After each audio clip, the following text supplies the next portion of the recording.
Hello friends, welcome back to my channel Deepa nursing classes. आज का हमारा टॉपिक है नियोनेटल जॉइंटिस।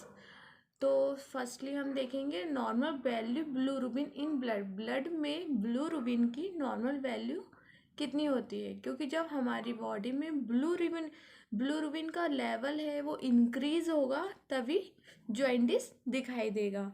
और तो फर्स्टली हमें नॉर्मल वैल्यू पता होना चाहिए। तो नॉर्मल वैल्यू ब्लड में ब्लूरुबिन की है 0.1 टू 0.8 mg/dL। अब हम टाइप्स की बात करते हैं। तो टाइप्स ऑफ नियोनेट्स जॉइंटिस। जो नियोनेट्स में जॉइंटिस पाया जाता है वो दो टाइप्स का होता है। फर्स्ट होता है फिजियोलॉजिकल जॉइंटिस एंड सेकंड होता है पैथोलॉजिकल जॉइंटिस। जो फिजियोलॉजिकल जॉइंटिस होता है उसमें जो नियोनेट्स रहते हैं उन उसकी बॉडी में कुछ चेंजेस आते हैं, उसके कारण उसमें जॉइंटिस दिखाई देता है। और जो सेकंड है पैथोलॉजिकल जॉइंटिस, उसमें क्या होगा, उसमें कोई डिजीज़ पाई जाएगी उसकी बॉडी में जिसके कारण हमें उसकी बॉडी में जॉइंटिस दिखाई देगा। दोनों में बहुत अंतर है। तो फर्स्ट हम देख लेते हैं फिजियोलॉजिकल जॉइंटिस।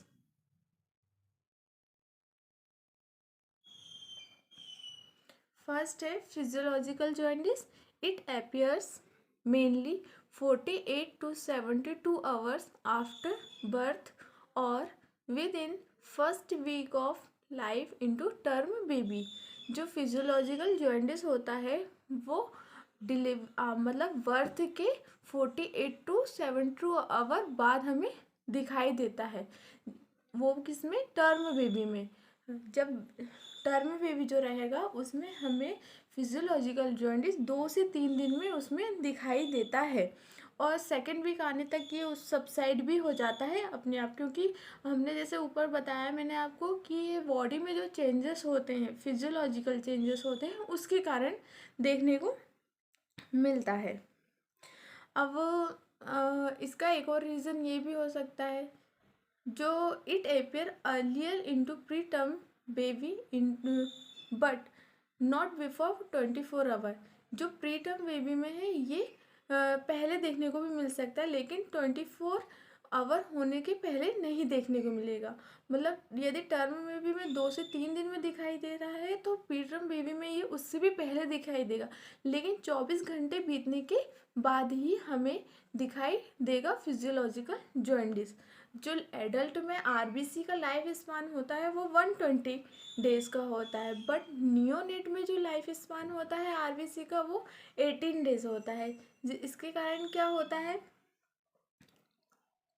कि इसमें आरबीसी जल्दी डिस्ट्रॉय होती है नियोनेट में, जिससे कि ब्लूरुबिन देखने को मिलता है।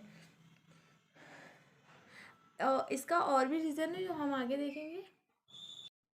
तो आइए हम देखते हैं कि जो फिजियोलॉजिकल जॉइंटिस है वो जो नियोनेट में होता है वो किस किस रीजन से होता है। तो फर्स्ट है neonate RBC life span is 60 to 80 days. जो एडल्ट होते हैं उसमें ये होता है 120 डेज का, लेकिन नियोनेट में लाइफ स्पान आरबीसी का है 60 to 80 डेज, जिसके कारण आरबीसी जल्दी डिस्ट्रॉय होती है और जॉइंटिस देखने को मिलता है। सेकंड रीजन है जो नियोनेट का लीवर होता है वो मैच्योर नहीं होता है, और जो लीवर है उसमें एक एंजाइम पाया जाता है जिसे बोलते हैं ग्लाइकोरोनिल ट्रांसफरेंस एंजाइम।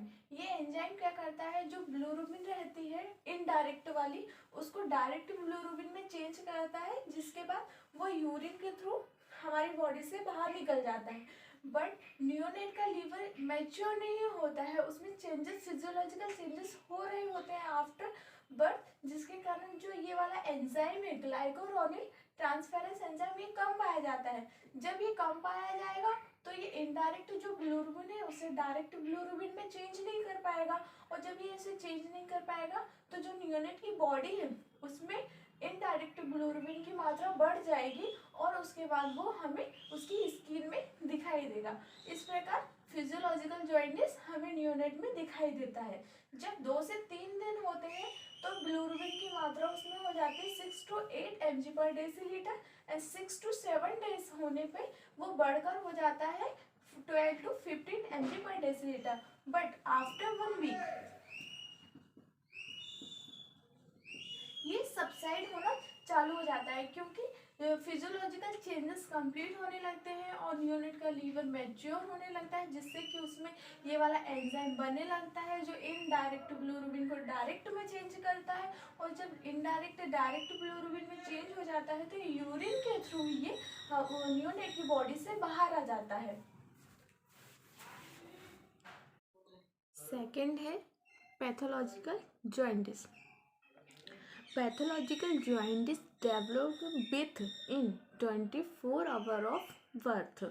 जो पैथोलॉजिकल जॉइंटिस है वो बर्थ के 24 घंटे के अंदर हमें दिखाई देगा। मतलब जो न्यूनेट बेबी रहेगा यदि उसमें पैथोलॉजिकल जॉइंटिस है तो उसकी डिलीवरी के 24 घंटे के अंदर ही वो हमें उसकी बॉडी पे दिखाई देगा। And persist beyond 10 days in term baby. और 24 घंटे के अंदर दिखाई देने के बाद यदि टर्म बेबी में दिखाई दिया है तो 10 दिन तक वो बना रहेगा। And beyond 14 days preterm baby. और यदि प्रीटर्म बेबी है तो उसमें हमें वो 14 दिन तक दिखाई देगा। हमने फिजियोलॉजिकल जॉइंटिस जो देखा था उसमें ये जॉइंटिस जो डेवलप्ड हो रहा था वो 24 आवर के बाद हो रहा था, और पैथोलॉजिकल में 24 आवर के अंदर ही उसमें डेवलप्ड हो रहा है। ये दोनों में डिफरेंस है। अब हम मीटियोलॉजी देख लेते हैं कि किस किस कारण से पैथोलॉजिकल जॉइंटिस बेबी में हमें दिखाई देगा। तो फर्स्ट है वाइल डक्ट ऑब्स्ट्रक्शन। यदि उसका जो वाइल डक्ट है उसमें किसी प्रकार की रुकावट है जिससे कि जो बिलिरुबिन बन रहा है उसकी बॉडी में वो बाहर नहीं निकल पा रहा है तो वो हमें उसकी बॉडी में ही दिखाई देगा। इसलिए फर्स्ट रीज़न हो जाएगा यदि पैथोलॉजिकल जॉइंटिस हमें दिखाई दे रहा है वाइल डक्ट ऑब्स्ट्रक्शन के कारण वो हमें दिखाई दे सकता है। सेकेंड है लीवर डिसीज़।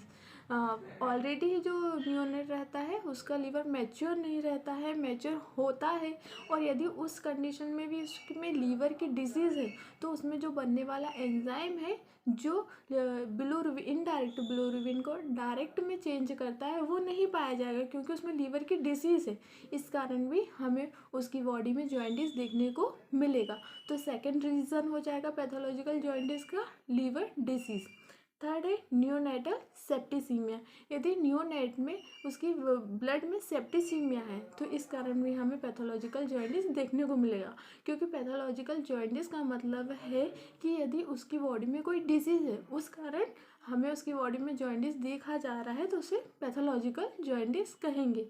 इसलिए थर्ड रीज़न हो जाएगा न्यूनेटल सेप्टिसीमिया। फोर्थ है बेबी ऑफ डायबिटिक मदर। यदि मदर डायबिटिक है तो बेबी में हमें जॉइंटिस देखने को मिलेगा। फिफ्थ है आरबीसी स्ट्रक्चर डिस्टर्ब। यदि जो नियोनेट है उसका जो आरबीसी का स्ट्रक्चर है वो सही नहीं है जिसके कारण भी हमें उसकी बॉडी में पैथोलॉजिकल जॉइंटिस देखने को मिलेगा। Clinical manifestation. इसके जब जॉइंटिस होता है या वो फिजियोलॉजिकल हो या पैथोलॉजिकल तो हमें बेबी में क्या साइन एंड सिम्टम दिखाई देंगे देखते हैं हम। फर्स्ट है येलोइश डिसकलरेशन ऑफ स्क्लेरा। जो आइज़ रहती है, आइज़ का जो स्क्लेरा वाला पार्ट होता है वहाँ हमें येलोइश डिसकलरेशन मतलब येलो कलर दिखाई देता है। सेकेंड है येलोइश स्किन। जो बेबी की स्किन है वो पीले कलर की दिखाई देने लगेगी। थर्ड है एनोरेक्सिया। बेबी को भूख नहीं लगेगी। थर्ड है डार्क यूरिन एंड फेसेस।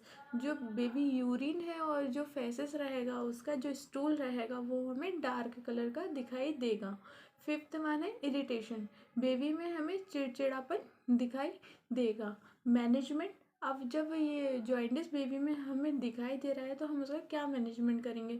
तो मैनेजमेंट में फर्स्ट है फोटोथेरेपी। फोटोथेरेपी के यूज़ द्वारा जो बिलिरुबिन है इनडायरेक्ट वाला उसको डायरेक्ट में चेंज किया जाता है। सेकंड है एक्सचेंज ब्लड ट्रांसफ्यूज़न। यदि बिलिरुबिन की मात्रा बहुत ज़्यादा है ब्लड में बेबी के तो हम उस कंडीशन में एक्सचेंज ब्लड ट्रांसफ्यूज़न करते हैं। थर्ड है फिनोबार्बिटॉन थेरेपी। फिनोबार्बिटॉन के द्वारा भी इनडायरेक्ट को डायरेक्ट बिलिरुबिन में चेंज किया जाता है। तो ये तीन मैनेजमेंट किए जाते हैं जब जॉइंटिस होता है न्यूनेट को। आइए अब हम जॉइंटिस से रिलेटेड कुछ क्वेश्चंस देखते हैं जो प्रीवियस एग्जाम में पूछे गए हैं। फर्स्ट क्वेश्चन है फिजियोलॉजिकल जॉइंटिस इन इन्फेंट अपीयर। इन्फेंट में फिजियोलॉजिकल जॉइंटिस कब दिखाई देता है? तो हमारा आंसर हो जाएगा 2 to 3 डेज आफ्टर बर्थ। जो फिजियोलॉजिकल जॉइंटिस है वो डिलीवरी होने के 2 से 3 दिन बाद हमें दिखाई देता है। जैसा कि हमने पहले पढ़ा भी है कि टर्म बेबी में हमें ये 2 से 3 दिन में दिखाई देगा, और यदि प्री टर्म बेबी है तो उसमें 24 आवर के बाद हमें फिजियोलॉजिकल जॉइंटिस दिखाई देता है। ये क्वेश्चन इसी में 2016 में पूछा गया है।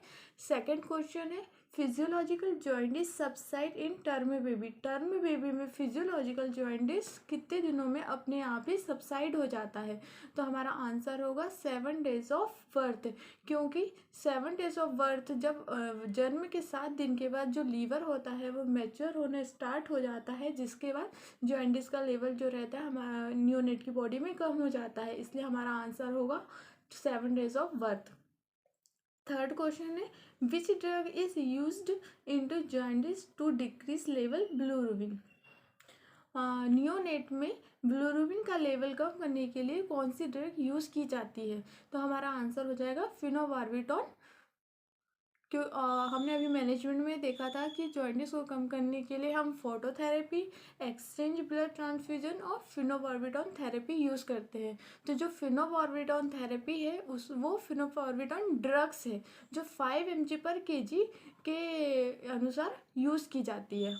फोर्थ क्वेश्चन है baby developed jaundice with in 24 our is cold. यदि बेबी में जॉइंटिस 24 घंटे के अंदर ही डेवलप्ड हुआ है तो उसे हम क्या कहेंगे? तो हमारा आंसर हो जाएगा पैथोलॉजिकल जॉइंटिस। जैसा कि हमने पहले देखा था यदि 24 घंटे के अंदर ही जॉइंटिस डेवलप्ड हो रहा है तो वो पैथोलॉजिकल जॉइंटिस है, और 24 घंटे के बाद यदि डेवलप्ड हो रहा है तो वो फिजियोलॉजिकल जॉइंटिस है। फिफ्थ क्वेश्चन है गोल ऑफ फोटोथेरेपी। फोटोथेरेपी का क्या यूज़ है या फोटोथेरेपी का क्या लक्ष्य होता है, क्यों यूज़ की जाती है? तो जो आंसर होगा हमारा डिक्रीज बिलिरुबिन लेवल, क्योंकि जो फोटोथेरेपी है वो अनकंजुकेटेड बिलिरुबिन को कंजुकेटेड बिलिरुबिन में चेंज कर देती है, जो ब्लू यूरिन के थ्रू बेबी के बॉडी से बाहर निकल जाती है, जिससे कि जॉइंटिस का लेवल जो है वो जॉइंटिस जो है वो कम हो जाता है। इसलिए ब्लू फोटोथेरेपी का यूज़ किया जाता है।